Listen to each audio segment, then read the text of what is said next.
بسم اللہ الرحمن الرحیم نحمده ونصلی ونسلم علی رسولہ الکریم اما بعد فاعوذ باللہ السمیع العلیم من الشیطان الرجیم بسم اللہ الرحمن الرحیم تلک حدود اللہ فلا تقربوها کذالک یبین اللہ آیاتہ للناس لعلہم یتقون وقال اللہ تعالی فی مقام آخر تلک حدود اللہ فلا تعتدوها ومن يتعد حدود الله فأولئك هم الظالمون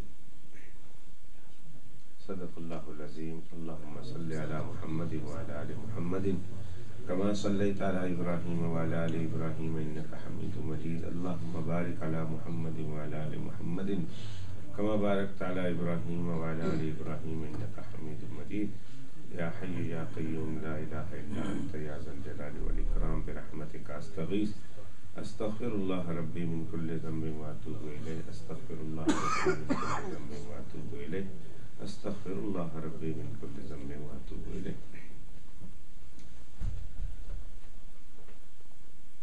آج کی مجلس میں عموماً ہمارے معاشرے میں ایک غلط فہمی پیدا ہو گئی ہے جس کو ہم نے سمجھنا ہے کہ وہ غلط فہمی ہے اور اس کے ازالے کی کوشش کرنی ہے۔ اس لیے اللہ پاک کے کلام پاک کے دو مختلف مقامات سے آیات پوری آیتیں نہیں، آیات کے آخری کچھ کلمات اجزائے مبارکہ تلاوت کیے ہیں۔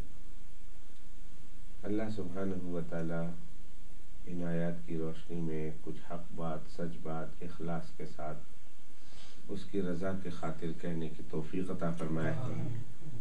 اللہ تعالیٰ میرے کہنے کو، آپ کے سننے کو اپنی پاک بارگاہ میں قبول و مقبول فرمائے، پھر کہنے والے کو بھی اور سننے والوں کو بھی اللہ اپنی طرف سے، اپنے فضل سے، اپنے انعام سے، اپنے اکرام سے عمل کی توفیق ارزانی بھی عطا فرمائے۔ غلط فہمی یہ ہے کہ ہمارے یہاں یہ ایک سوچ پیدا ہو گئی ہے کہ نیک بننے کے لیے اللہ سبحانہ و تعالیٰ کے حکم پر عمل کرنا ضروری ہے وہ بس۔ اور ہمارے معاشرے میں عام طور پر اس شخص کو نیک بھی سمجھا جاتا ہے جو دھڑا دھڑ اللہ سبحانہ و تعالیٰ کے احکام پر عمل کرتا ہوا، اوامر پر عمل کرتا ہوا بندہ نظر آتا ہے۔ مثلا جب کبھی کسی کو دیکھتے ہیں کہ بندہ نیک ہے یا نہیں تو دیکھتے ہیں کہ یہ نماز پڑھتا ہے کہ نہیں۔ تب ایک آدمی مسلسل نماز پڑھنے والا ہو تو ہم فوراً اس کے متعلق یہ حکم لگا لیتے ہیں کہ بندہ بڑا نیک ہے۔ شادی کرنی ہو، بچی کی کرانی ہو، بچے کی کرانی ہو تو یہ دیکھتے ہیں کہ جس کے ساتھ کرا رہے ہیں آئے نمازی ہے کہ نہیں، روزہ رکھتا ہے کہ نہیں۔ آپ بے شمار ایڈورٹائز پڑھیں گے اخباروں میں جس میں لکھا ہوتا ہے صوم و صلاۃ کا پابند ہے۔ بس بہت نیک ہے بندہ، بڑا نیک ہے، صوم و صلاۃ کا پابند ہے۔ اور کسی کی نیکی کی تعریف کرتے ہوئے بھی ہم یہی کہتے ہیں جی بڑا نمازی بندہ ہے، ہر سال دبا کے حج کرتا ہے، عمرہ کرنے جاتا ہے، روزہ بھی رکھتا ہے، زکوٰۃ بھی دیتا ہے، صدقہ خیرات بھی کرتا ہے۔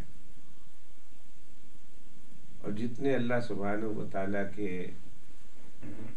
اوامر ہیں، کرنے کے احکام ہیں، وہ دبا کے کرتا ہے۔ ہم اس شخص کو سمجھتے ہیں بڑا ہی نیک انسان ہے۔ کوئی شک نہیں کہ اللہ سبحانہ و تعالیٰ کے ان حکموں پر عمل کرنا بہت اچھی بات ہے، اور کوئی شک نہیں کہ یہ جتنے اللہ سبحانہ و تعالیٰ کے اوامر ہیں، یعنی جن کاموں کے کرنے کا اللہ نے حکم دیا ہے، ان کاموں کے کرنے سے اللہ سبحانہ و تعالیٰ کا بندہ کو قرب نصیب ہوتا ہے، محبت ملتی ہے، اللہ سبحانہ و تعالیٰ کی نزدیکی اور رضا حاصل ہوتی ہے، اور ان کاموں کے کرنے سے اللہ رب العزت کا تقرب اور نزدیکی انسان کو حاصل ہوتی ہے، اس میں کوئی شک نہیں۔ لیکن ایک بات یاد رکھیے، جو آیات کریمہ کا کچھ حصہ میں نے تلاوت کیا ہے، اس کی روشنی میں یہ بات کہنا چاہتا ہوں کہ اللہ رب العزت کے اوامر پر عمل کرنے سے جس طرح اللہ سبحانہ و تعالیٰ کا قرب، رضا اور خوشنودی حاصل ہوتی ہے، اسی طرح اللہ نے جن چیزوں سے روکنے کا حکم دیا ہے، بچنے کا حکم دیا ہے، اس کے بچنے سے بھی اللہ سبحانہ و تعالیٰ کی رضا حاصل ہوتی ہے۔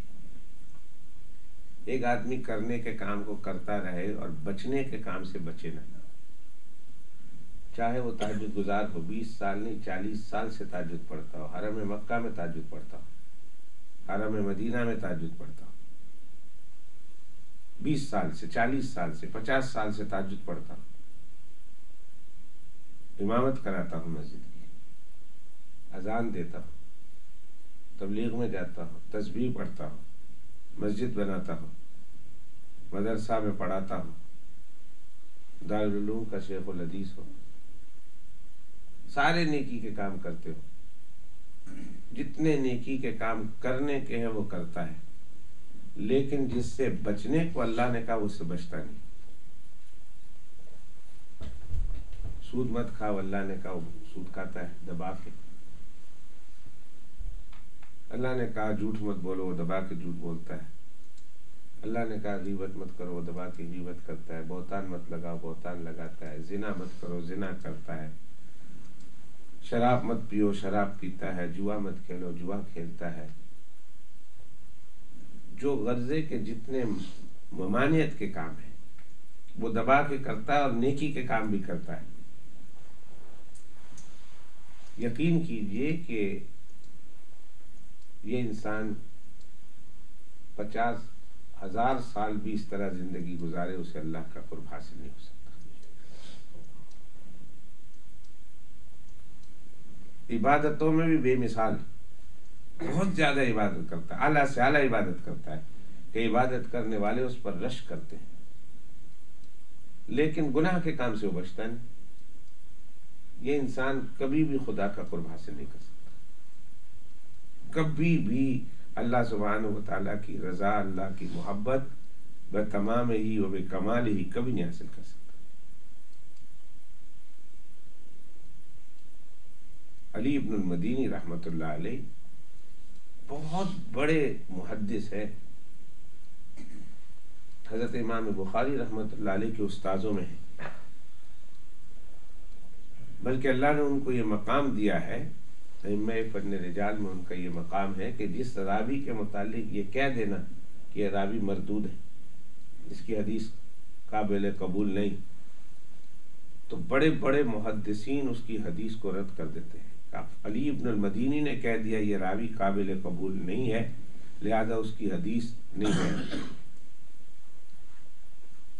کتنا اونچا شخص ہوگا یہ انسان، کتنا اونچا شخص۔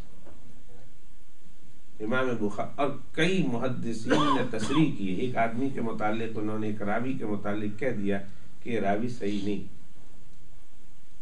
اس کی حدیث، کسی حدیث کی سند میں یہ راوی آ جائے تو اس کا فلاں عمل ایسا ہے جس کی وجہ سے اس کی بات کا اعتبار نہیں۔ ایک محدث فرماتے ہیں کہ اس راوی کی میرے پاس ہزاروں حدیث تھی، مگر میں نے علی ابن المدینی کے اس راوی پر تنقید کرنے کی وجہ سے ہزاروں حدیثیں میں نے چھوڑ دی۔ کتنا بڑا ولی اللہ ہوگا امام بخاری رحمۃ اللہ علیہ کے استاذ۔ فرماتے ہیں فجر کی 27ویں شب تھی رمضان المبارک کی، عام طور پر مشہور ہے شب برات، اور بعض بزرگوں نے حتماً یہ لکھا ہے کہ وہ 27ویں رات ہی شب قدر ہے، اور بعض بزرگوں نے لکھا ہے، آپ پڑھیں گے رمضان المبارک آ رہا، فضائل رمضان کی تعلیم ابھی بہت جلدی شیخ اکبر شروع کریں گے عصر کی نماز کے بعد۔ ابھی تو زکوٰۃ کی اور صدقات کی بات چل رہی، جیسے ہی رمضان کا مبارک مہینہ آنے کو ہوگا فضائل رمضان کی تعلیم شروع ہو جائے گی، آپ پڑھیں گے اس میں کہ شب قدر کب ہے۔ تو بعض بزرگوں نے حتماً کہا ہے کہ شب قدر 27ویں رات ہے. لیلۃ القدر عربی زبان میں لکھتے ہیں اس رات کو کیا کہتے ہیں؟ لیلۃ القدر. چنانچہ سورہ القدر ہی شروع ہوتی ہے بسم اللہ الرحمن الرحیم انا انزلناہ فی لیلۃ القدر وما ادراک ما لیلۃ القدر لیلۃ القدر خیر من الف شہر. 3 دفعہ اللہ نے اس صورت میں لیلۃ القدر لفظ استعمال کی. 3 دفعہ استعمال ہو. انا انزلناہ فی لیلۃ وما ادراک ما لیلۃ القدر خیر. اور لیلۃ القدر اس کے حرف اگر آپ تلاش کریں گنے تو 9 ہیں. لام یہ لام تے لیلہ القدر الف لام قاف دال اور رے تو کتنے ہو گئے؟ 9. 5 اور 4 اور 9 کو 3 سے ضرب دو تو کتنے بنتے ہیں؟ 27. بعض بزرگوں نے کہا اللہ پاک نے اس صورت میں لیلۃ القدر 3 دفعہ استعمال کیا اور 3 دفعہ استعمال کیا اور ہر مرتبہ 9 لفظ ہے تو 9 کو 3 سے ضرب دو 27. بزرگوں نے نکات بیان کرتے ہوئے کہا کہ یہ آیت کریمہ بھی اشارہ کر رہی کہ لیلۃ القدر کب ہے. اور بعض بزرگوں کی رائے سے مختلف ہے. آپ پڑھیں گے تفصیل کے ساتھ. رات کو لیلۃ القدر میں عبادت کی کہتے میں فجر کی نماز پڑھی اور فجر کی نماز پڑھنے کے بعد میں قبرستان اپنے والد کے زیارت کے لیے گیا. اپنے والد کے مزار کی زیارت کے لیے جانا چاہیے. اچھے پتر وہ ہوتے ہیں جو اپنے باپ کے مرنے کے بعد اگر اس کے باپ کی قبر وہاں ہے تو جاتے ہیں اور ہر ہفتے میں ایک دن وہ بھی جمعہ کا دن افضل ہے جانا چاہیے. بچے کے لیے سعادت مندی کی بات ہے کہ اپنے والد کی قبر کی زیارت کے لیے ہفتے میں کم از کم ایک دفعہ جائے. اور یہ بچہ اللہ کے یہاں بہت سعادت مند سعید شمار ہوتا ہے جو اس کے والد کے مرنے کے بعد اس کے والدین کی قبر کی زیارت کو جاتا ہے. دور ہے، اب بھی اتنی کہوں گا کہ پاکستان ہے، انڈیا ہے، بنگلہ دیش ہے، برما ہے، آگے پیچھے ہے، بہت دور ہے تو وہاں رفتے جایا کرو. لیکن جب بھی اللہ لے جائے اپنے ملک میں تو جتنے رشتہ داروں کے پاس جاتے ہو رشتہ داروں کے پاس بھی جانے سے پہلے اپنے والد کی قبر پہ حاضری دو. اور ہو سکے تو جتنے دن اب وہاں ہیں آپ کی صبح ہو تو آپ کی صبح اپنے والد کی قبر کی زیارت سے ہو اگر والد دنیا سے جا چکے ہیں تو. اللہ توفیق عطا فرمائے. وہ سعادت مند بیٹا شمار ہوتا ہے. میں ایک مثال دیتا ہوں. 7 دن کے لیے آپ گئے، 7 ہفتے کے لیے گئے اور روزانہ آپ اپنے والدین کی قبر کی زیارت کے لیے جاتے رہے تو یہ 7 ہفتے آپ کے پاس اویلیبل تھے اور آپ ہر روز جاتے رہے. اللہ فرماتے ہیں جتنے دن یہ جاتا رہا تھا ادھر جاتا رہا، فرشتوں جتنے دن یہ نہیں ہے اور نہیں جا سکا تو بھی اس کے نامہ اعمال میں جانے کا ثواب دیتے رہا. بہت سارے ایسے ہیں. میں جب لوگ وہاں سے آتے ہیں تو میں بعض لوگ ایسے ہوتے ہیں کہ جن کے ساتھ کھلی ڈلی گپ مار لیتا ہوں، کبھی ان کے ساتھ ان کی نجی زندگی تک چلا جاتا ہوں. آپ لوگوں میں سے بہت سارے ایسے ہیں کہ جب پاکستان سے آتے ہیں ٹھیک ہے ٹھاک ہے یہاں تک بات ہوتی ہے، کسی کو تو پوچھتے ہیں ٹھیک گزارا نا، بس اس کے بعد کچھ نہیں. کہ ہمیں کیا ضرورت ہے کسی کے ساتھ کیا پوچھنا، کسی کی پرائیویٹ لائف میں انٹرفیئر کرنا. لیکن کبھی کسی کے ساتھ اس کے گھر تک کی دوستی ہوتی ہے، کچن تک کی دوستی ہوتی ہے، یعنی فیملی ریلیشن شپ ہوتے ہیں تو ان سے اور بھی پوچھتے ہیں بہن ٹھیک ہے، بھائی ٹھیک ہے، بچے ٹھیک ہے، بہو ٹھیک ہے، یہ ساری باتیں. تو بعض لوگوں سے میں یہ پوچھا ہے، میں نے کہا بھائی والد صاحب کے مزار پر گئے تھے، اللہ کے گھر بیٹھا ہوں، کہ سچی یا ٹائم ہی نہیں ملیا، ایک باری بھی نہیں جا سکا، ایک باری بھی نہیں جا سکا. ہم اپنے دل پر ہاتھ رکھ کر اللہ کو حاضر ناظر سمجھ کے سچ کہنے کے ارادے کے ساتھ دیکھ لیں تو ہماری مسجد میں آنے والے 1000 آدمیوں میں یقیناً 500 آدمی وہ ہوں گے کہ جو وہاں جاتے ہیں اور وہاں جا کر اپنے والدین کے مزار پر حاضری نہیں دیتے، ویسے آ جاتے ہیں۔ فرصت نہیں ملی، ٹائم نہیں ملا۔ اور کچھ خوش نصیب ایسے ہیں جو روز جاتے ہیں، کچھ ایسے ہیں جو آتے وقت اور جاتے وقت حاضری دیتے ہیں، کہ جاتے ہی چلو پہلے دن حاضری دے دی اور آتے وقت واپس حاضری دے دیتے ہیں۔ درمیان میں اتنی بیزی لائف ہے کہ ان لوگوں کے لیے، بیچارے مرحومین کے لیے ہمارے پاس ٹائم ہی نہیں ہے۔ میرے دوست، یہ بات کان کھول کے سن لے اور دل کے قلب پر لکھ دے، جیسی کرنی ویسے بھرنی، نہ مانے تو کر کے دے۔ دنیا کا سودا بڑا عجیب ہے، جیسے کرتے ہو نا ویسے ہی کیا جائے گا۔ کما تو دین و تو دانو، عربی کا ایک بڑا مشہور مقولہ ہے کہ جیسا کرو گے ویسے ہی تمہارے ساتھ کیا جائے گا، جیسا کرو گے ویسا بھرو گے۔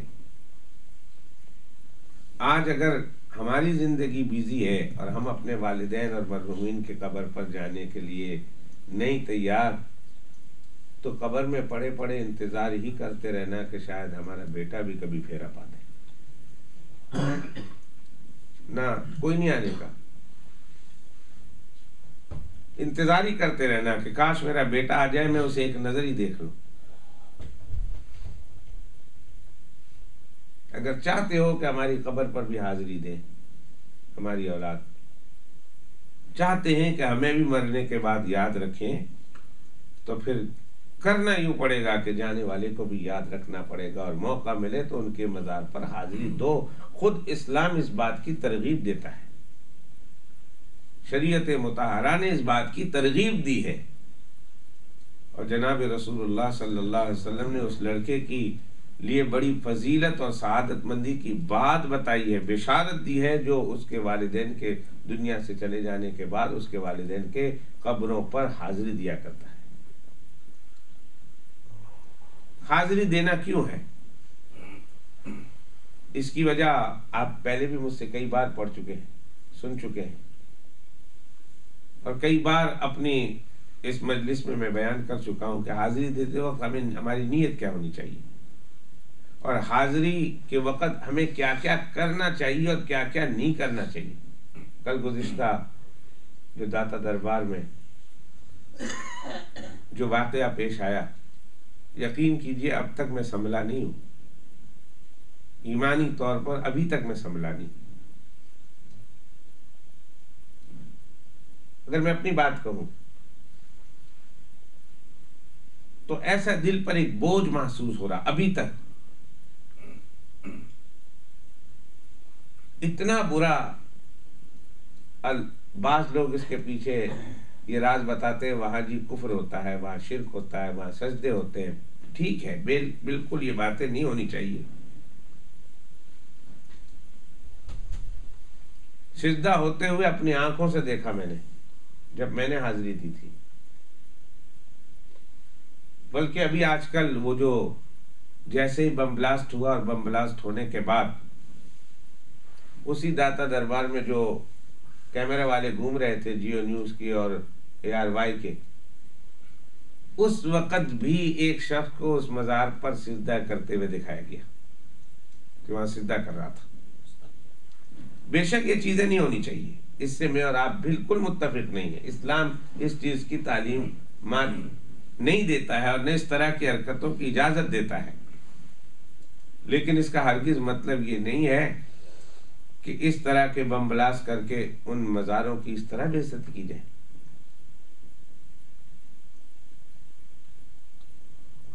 اسلام نے اس بات کی تعلیم و ترغیب دی کہ اپنے والدین کی قبروں کی زیارت کے لیے جاؤ۔ مسلمانوں کو حکم دیا، پہلے کہا کہ میں نے انی کنت نہیتکم عن زیارت القبور، میں نے تمہیں پہلے منع کیا تھا۔ اسلام کے شروع میں ممانعت تھی کہ قبروں کی زیارت کے لیے نہیں جا سکتے، دفن کر کے آ جاؤ بس، واپس قبرستان نہیں جا سکتے۔ اب جب موقع ملا تو اگلی باری جب کسی کو دفن کرنے جانا تو قبرستان چلے جانا، دفن کر کے واپس آ جانا۔ زیارت قبر سے سرور دو عالم صلی اللہ علیہ وسلم نے منع فرما دیا تھا، صحیح حدیث ہے۔ پھر فرمایا اب میں تمہیں اجازت دیتا ہوں، الا فزوروها، وہ ممانعت ختم کر دی میں نے، اب تمہیں اجازت دیتا ہوں، جاؤ قبرستان جاؤ اور قبروں کی زیارت کرو۔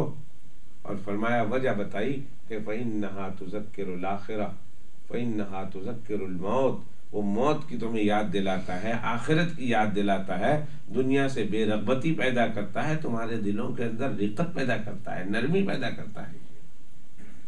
یہ غفلت جو تمہارے اوپر چھائی ہوئی ہے دنیا کی وجہ سے، یہ غفلت تم سے دور کرتا ہے۔ تم جب وہاں جا کر کھڑے ہوں گے تو تمہیں اپنی موت یاد آئے گی، دنیا میں جو کھب گئے ہو، گھس گئے ہو اور دنیا کو اپنے دل میں کھبا گھسا لیا ہے، وہ اس کے بارے میں تمہارے دل میں خیالات پیدا ہوں گی، اور تمہارے ان برے خیالات سے تمہیں سوچ آئے گی اور اس کو نکالنے کی کوشش کرو گے۔ اس لیے جاؤ فزوروہا، قبروں کی زیارت کرو۔ ہاں وہ چیزیں جو اسلام نے ممانعت کی ہے وہ مت کرنا۔ میرے آقا جناب رسول اللہ صلی اللہ علیہ وسلم انتقال سے صرف 4 روز پہلے، پیر کے دن اللہ کے پیغمبر علیہ السلام کا انتقال ہو رہا، صبح سویرے زوال کے وقت، چاش کے وقت، دونوں ایک ہی چیزیں، سعودی عرب کے مطابق یوں سمجھے کہ 10، 11، 12 بجے اللہ کے پیغمبر علیہ السلام اس دنیا سے پردہ فرما رہے ہیں۔ 4 دن پہلے، پہلی جمعرات، اس سے پہلے آنے والی جمعرات، اللہ کے پیغمبر علیہ السلام نے 3 وصیت فرمائی صحابہ کرام کو، اور 3 وصیتوں میں ایک وصیت یہ تھی کہ دیکھو میرے مرنے کے بعد، میرے دنیا سے چلے جانے کے بعد، میرے دفن ہو جانے کے بعد، میرے مزار کو، میری قبر کو سجدہ گاہ نہ بنانا، سجدہ گاہ نہ بنانا، وہاں سجدے نہیں ہونے چاہیے، اللہ ہی کے لیے سجدہ جائز ہے بس۔ نبی پاک صلی اللہ علیہ وسلم جب خود منع کر دیں کہ اللہ کے بعد تو انہی کا رتبہ ہے نا، خدا کی ساری خدائی میں اللہ کے بعد کس کا رتبہ ہے؟ نبی پاک صلی اللہ علیہ وسلم، اور کسی کا رتبہ نہیں، سب سے اعلیٰ، سب سے بلند، سب سے بالا رتبہ اللہ کے پیغمبر صلی اللہ علیہ وسلم۔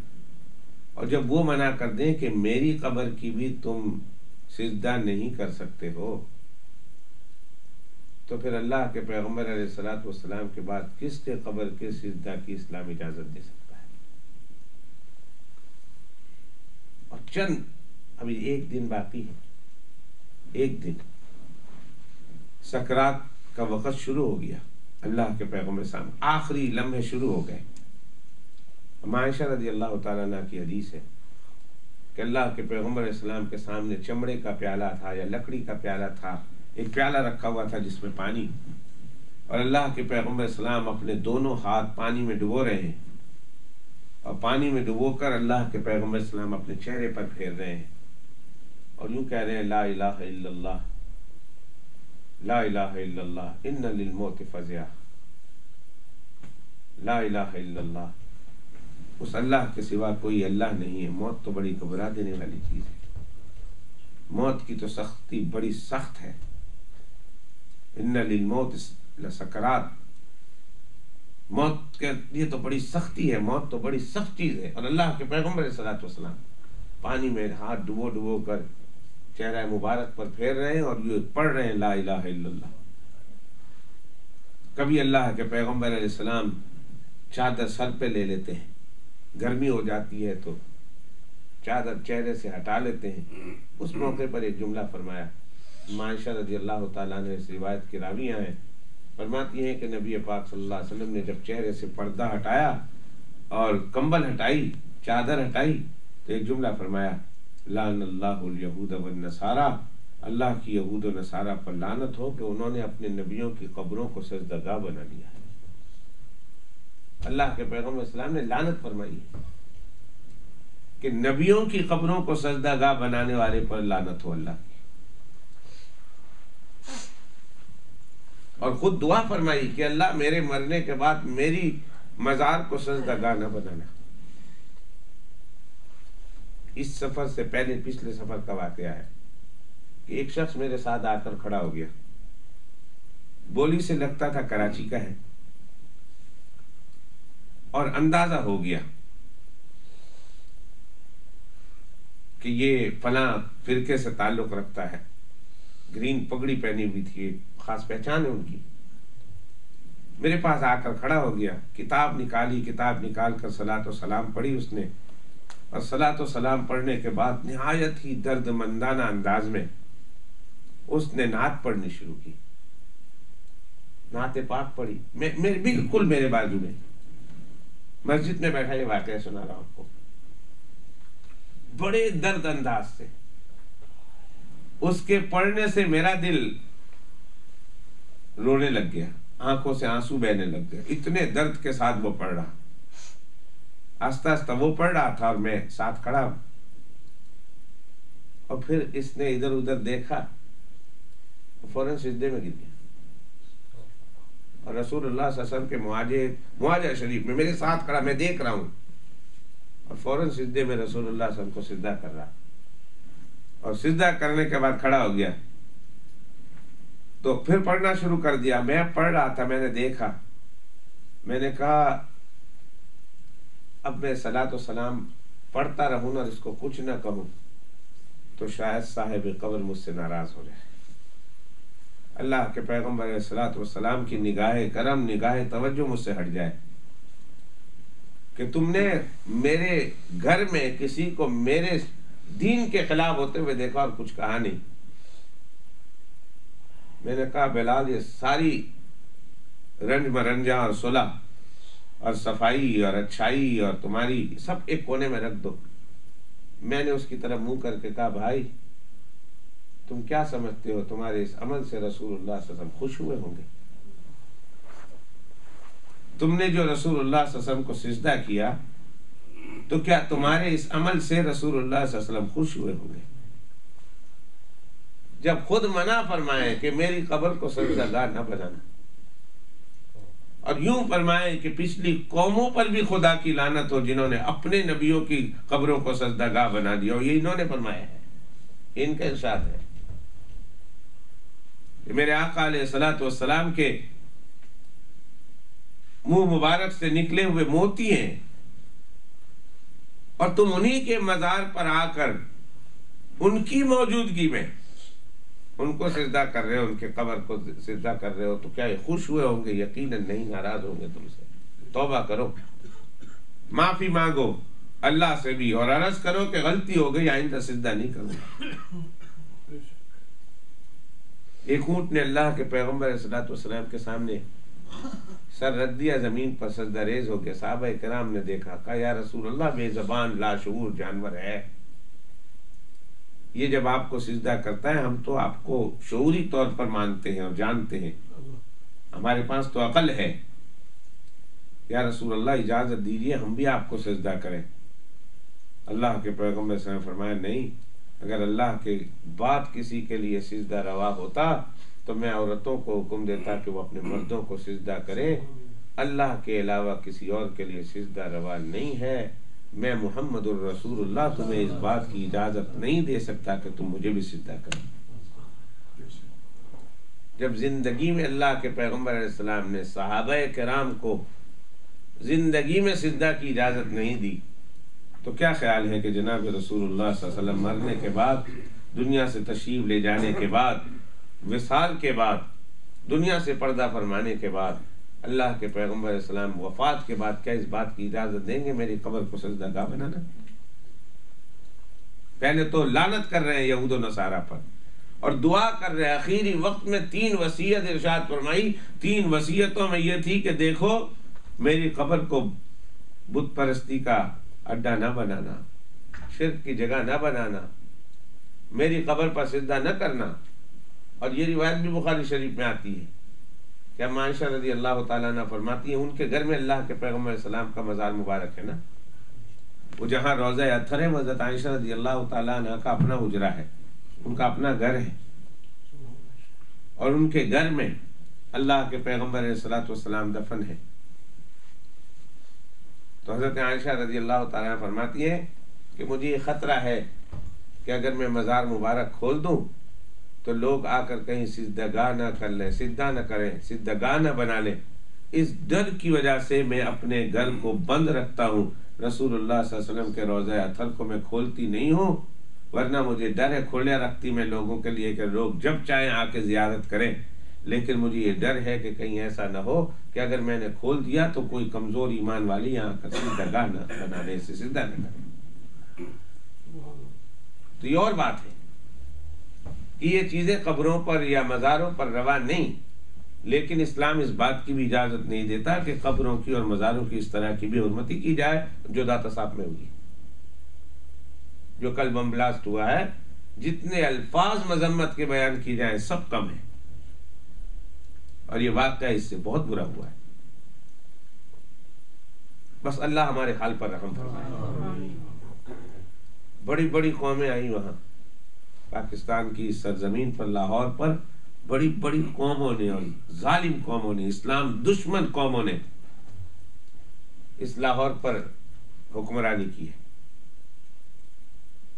انگریزوں نے بھی تو لاہور پر کی ہوگی نا خالد صاحب، تاریخ آپ جانتے ہیں۔ ذوالفقار صاحب، انگریزوں سے پہلے کون تھے؟ مغل تھے، اور مغل سے پہلے کون تھے؟ مرہٹے ہوں گے، پتہ نہیں سکھ ہوں گے، کون آئے؟ ہاں، اور رنجیت سنگھ رہ کے گیا ہے۔ بڑے بڑی قومیں آئی ہیں۔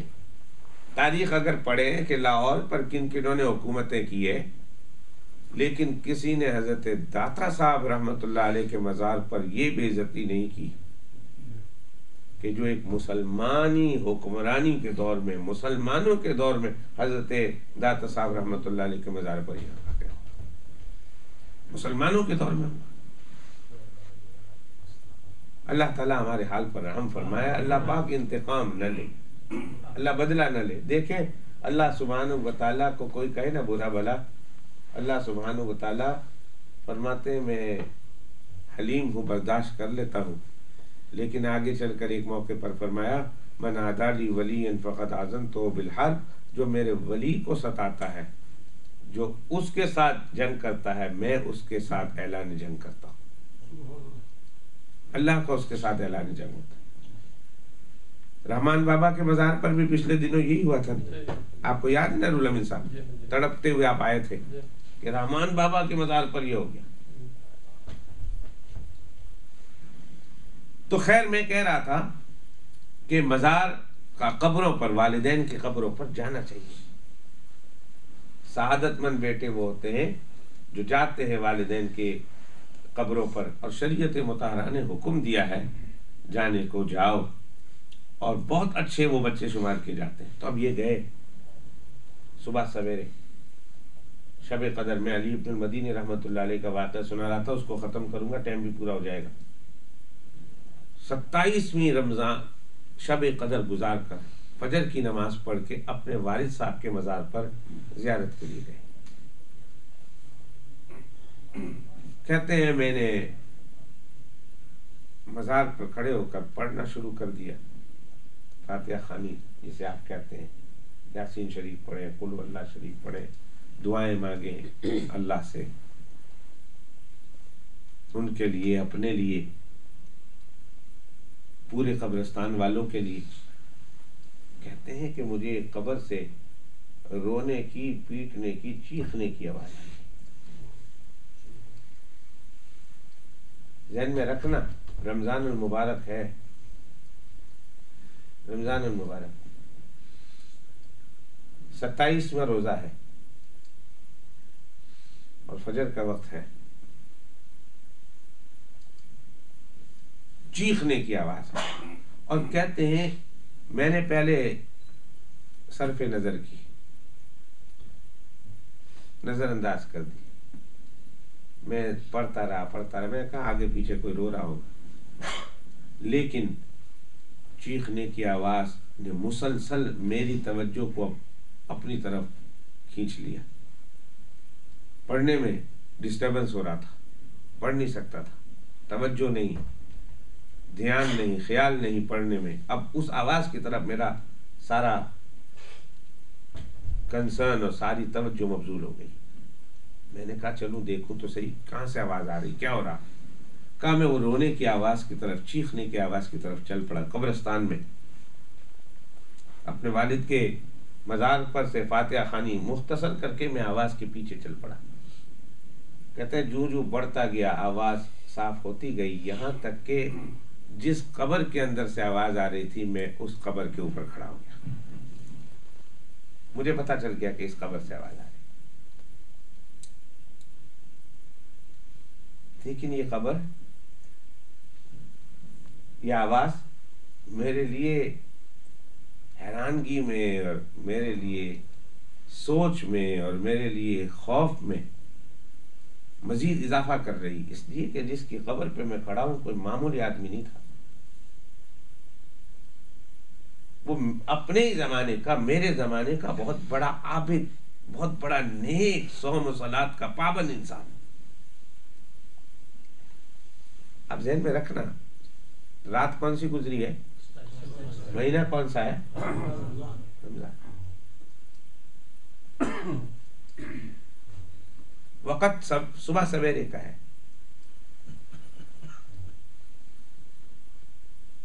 اللہ پاک ویسے بھی رمضان المبارک میں چھوٹے موٹے گنہگاروں پر سے تو عذاب اٹھا ہی لیتے ہیں،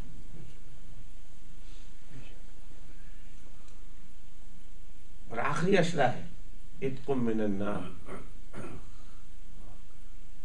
اولہ رحمہ واوسطہ مغفرہ وآخرہ عتق من النیران اور من النار، پہلا رحمت کا، دوسرا مغفرت کا، تیسرا جہنم سے آزادی کا۔ جہنم سے آزادی والے عشرے کی بات کر رہا ہوں، اور علی ابن المدینی رحمۃ اللہ علیہ واقعہ بیان کر رہے ہیں، کوئی گپ نہیں، کوئی معمولی آدمی نہیں، امام بخاری رحمۃ اللہ علیہ کے استاذ ہیں، اور صرف ایک امام بخاری تو صرف ایک شاگرد ہے نا، اور واقعی جس کو ایسے ایک شاگرد مل جائے لاکھوں شاگردوں سے بے نیاز کر دیتا ہے، ایسا ایک شاگرد کبھی کبھی، لیکن ان کے تو وقت کے امام ان کے شاگرد ہوئے، ایسے امام بخاری رحمۃ اللہ علیہ جیسے سینکڑوں محدث اس شخص کے شاگرد ہیں۔ وہ سنا رہا یہ واقعہ کہ میں کھڑا ہو گیا حیران پریشان کہ یا اللہ، اس شخص کی قبر سے آواز آ رہی جس کو ہم جانتے ہیں، بڑا ہی نیک انسان، صبح ظہر کی نماز ہونی ہو نا 1 بجے مثال کے طور پر، 1:30 بجے، 2 بجے، تو صبح 10 بجے سے مسجد میں آ کر قرآن کی تلاوت میں مصروف، عبادت میں مصروف، نماز میں مصروف، سارا دن مسجد میں رہے، کھانا پینا، جانا واپس آ جانا مسجد میں، مسجد کے علاوہ اس کا کوئی اور ٹھکانہ نہیں تھا، اتنا نیک انسان، لوگ اس کی نیکی کی مثال دیا کرتے تھے، ضرب المثل بنا ہوا تھا، مسجد کے کھونٹا، اور یہ انسان عذاب میں مبتلا، کہا جو سورج چڑھا، سورج نکلا، اور جو چڑھ رہا ویسے ویسے آواز اس کی کم ہو رہی، اور جب سورج سوا نیزے پر چل گیا آواز بند ہو گئی۔ میں حیران اور پریشان، یا اللہ تو نے مجھے دکھایا ہے، ضرور اس کے پیچھے کوئی راز ہے، کوئی وجہ ہے، کوئی بتانا چاہتا ہے، تو مجھے سمجھانا چاہتا ہے، ورنہ تو بڑا قریب ہے، تو لوگوں کے عیبوں کو چھپاتا ہے، آج تو نے اس شخص کا راز مجھ پر کھولا ہے، کوئی تو مجھے سنانا چاہتا ہے۔ حدیث میں آتا ہے نا، ان اللہ، بے شک تمہارا رب، ان ربکم حی کریم ستیر، وہ تو بہت ہی شرمیلا ہے، چھپانے والا ہے، کریم ہے۔ یہ بات کیا ہوئی کہ ایسے نیک شخص کا مجھ پر یہ حال ظاہر کیا، کوئی پیچھے راز ہے؟ کہتے میں سیدھا وہاں سے ان کے گھر گیا، ان کے گھر میں ان کے بیٹے کو بلا کر پوچھا کیا تمہارا ابا کیا کرتا تھا؟ خاص یہ کیسا عجیب سوال ہے، میرا ابا کی تو ساری دنیا تعریف کرتی ہے، اب یہ کیا پوچھنے کے لیے آئے؟ کہا میری آنکھیں تھی کہ آنسو برسا رہی تھی، رکتی نہیں تھی، میں نے اس سے کہا بھائی مجھے بتاؤ کیا ہے، اللہ نے مجھے کچھ سمجھانا ہے، مجھے کچھ بتانا ہے، مجھے تم بتاؤ کیا کرتا تھا تمہارے پاس؟ انہوں نے جب مجھے بہت زیادہ میں نے ان کو ٹٹولا نا، کیا بولتے ہیں انگلش میں، اسکروٹنائز کیا، جب میں نے بہت زیادہ، جب بہت ٹائٹ کیا ان کو، خوب پھیرا پھیرا پھیرا، وہی سے میرا خیال ہے اسکرو ڈرائیور ہوتا ہوگا، وہ بھی پھیرتے ہیں چیزیں ٹائٹ کرنے کے لیے. جب بہت زیادہ اسکرو ٹائٹ کیا میں نے تو بول پڑا. اس نے کہا میرا ابا تاجر تھا، آپ کو پتا ہے، بوڑھا ہو گیا تو لوگوں سے کہنے لگا میں تجارت نہیں کر سکتا، مجھے بتاؤ، مجھے کوئی ایسا کام بتاؤ. تو لوگوں نے کہا ایسا کرو، ساری تجارت بیچ دو، جو پیسے مل جائے سود پر پھراؤ، راس المال بھی بچ جائے گا، سود سے تمہارا گزارا ہو جائے گا. کہا اس شخص نے تجارت بیچ دی، ختم کر دی، پیسے حاصل ہوئے، سود پر لوگوں کو پیسے دیا کرتا تھا، اور پھر سارے کاموں سے فارغ ہو گیا تھا، مسجد میں بیٹھ گیا تھا، قرآن پاک بھی تلاوت کرتا تھا، نمازیں بھی پڑھتا تھا دبا کے، نفلیں بھی پڑھتا تھا، تسبیح بھی کٹ کٹ کرتا تھا، رولتا تھا، سب کچھ کام کرتا تھا. پھر نیکی کے وہ ہلتا ہی نہیں تھا وہاں سے، ذریعہ معاش سے بے فکر تھا، سوس آ رہا تھا اور اس پر اس کا گزارا تھا. مر گئے، اور جو کو تم نے دیکھا پھر دیکھا ہے. میرے دوستو یہ بات میں بہت ابتدائی مرحلے میں تھا، اور میں جتنی بات کہنا تھا میں نے کہہ دی. میرا خیال ہے آپ میرا مطلب سمجھ گئے ہوں گے کہ اللہ کی محبت صرف اللہ کے امر کو پورا کرنے سے نہیں ملتی ہے.